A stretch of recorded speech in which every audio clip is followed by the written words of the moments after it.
প্রায় ৪০ বছর পর আবারও সোলসের সঙ্গে পারফর্ম করলেন বরেণ্য কণ্ঠশিল্পী ও সুরকার নকিব খান।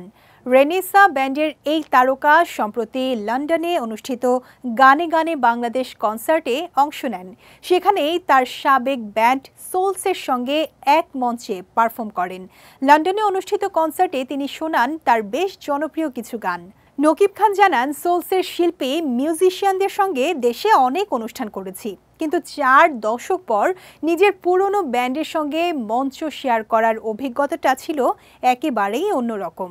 ৭০ দশকে ব্যান্ড সোলসের সঙ্গে গানের ভুবনে পথ চলা শুরু হয়েছিল নকিব খানের।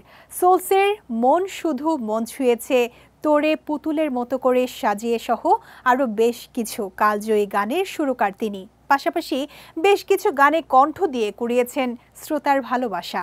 পেশাদারি কারণে চট্টগ্রাম থেকে ঢাকায় চলে আসেন নকিব খান, আর সেই কারণেই সোলস ছাড়তে হয়েছিল তাকে। কিন্তু গান থেকে দূরে সরে থাকতে না পারায় পরে গঠন করেছিলেন রেনেসা নামে নতুন আরেকটি ব্যান্ড। এখনও রেনেসার হয়ে গান করে যাচ্ছেন তিনি। কিন্তু প্রায় ৪ দশক পার হয়ে গেলেও সোলসের প্রতি তার ভালোবাসা এতটুকু কমেনি। তারই প্রমাণ দিলেন লন্ডনে গানে গানে বাংলাদেশ কনসার্টে সোলসের সাথে পারফর্ম করার মধ্য দিয়ে।